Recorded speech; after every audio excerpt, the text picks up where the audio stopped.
महाकालेश्वर की कथा। उज्जैनी में राजा चंद्रसेन का राज था। वह भगवान शिव का परम भक्त था। शिवगढ़ों में मुख्य मणिभद्र नामक गढ़ उनका मित्र था।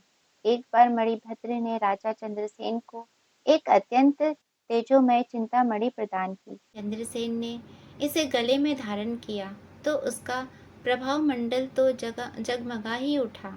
साथ ही दूरस्थ देशों में उनकी यश कीर्ति बढ़ने लगी। उस मणि को प्राप्त करने के लिए दूसरे राजाओं ने प्रयास प्रारंभ कर दिए।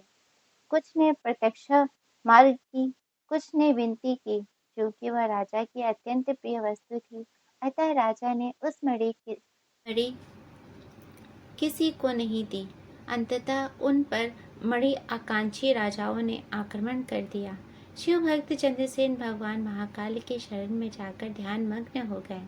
जब चंद्रसेन समाधिस्थ था तब वहाँ कोई गोपी अपने छोटे बालक को साथ लेकर दर्शन हेतु आई। बालक की उम्र थी 5 वर्ष और गोपी विधवा थी।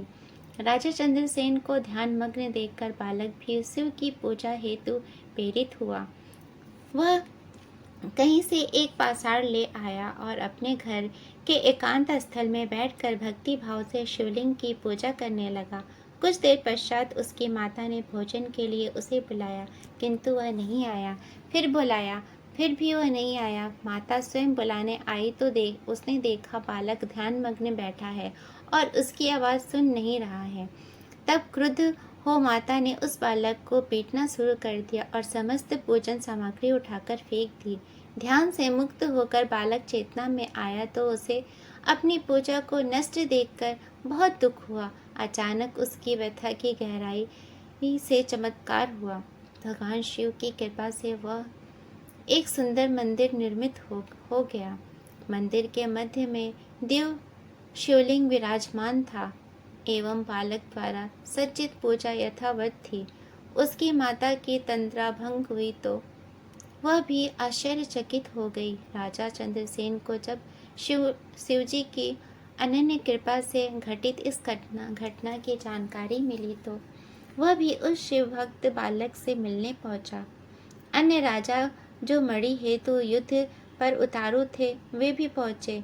सभी ने राजा इंद्रसेन से अपने अपराध की क्षमा मांगी और सब मिलकर भगवान महाकाल का पूजन अर्चन करने लगे।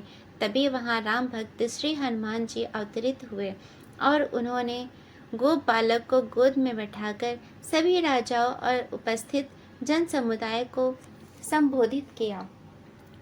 ऋते शिवम नायतमा गतिरस्ति शरेणाम एवं गोप सुतो दृष्टया शिव पूजां विलोक्य च अमंत्रेणापि संपूज्य शिवं शिवं वाप्तवान् एष भक्तवरः संभोग गोपानां कीर्तिवर्धनः इह भुक्त्वा खिलान् भोगानन्ते मोक्ष मावाप्स्यति अस्य वसे अष्ट भावी नदो नाम महायशा प्राप्यशते तस्य पुत्रवतं कृष्णो नारायणः स्वयं। अर्थात शिव के अतिरिक्त प्राणियों की कोई गति नहीं है। इस गोप बालक ने अन्यत्र शिव पूजा को मात्र देखकर ही बिना किसी मंत्र अथवा विधि विधान के शिव आराधना कर शिवस्त सर्वविध मंगल को प्राप्त किया है। यह शिव का परम श्रेष्ठ भक्त समस्त गोपजनों की कीर्ति बढ़ाने वाला है। इस लोक में यह अखिल अनंत सुखों को प्राप्त करेगा। वह मृत्यु परांत मोक्ष को प्राप्त होगा। इसी के वंश का 8वां पुरुष महायशस्वी नंद होगा, जिसके पुत्र के रूप में स्वयं नारायण कृष्ण नाम से प्रतिष्ठित होंगे। कहा जाता है भगवान महाकाल तब ही से उज्जैनी में स्वयं विराजमान है। हमारे प्राचीन ग्रंथों में महाकाल की असीम महिमा का वर्णन मिलता है। महाकाल साक्षात राजा धीराज देवता माने गए हैं। आपको मेरी ये कहानी अच्छी लगी हो तो मेरे चैनल को शेयर, लाइक और सब्सक्राइब कीजिए। धन्यवाद।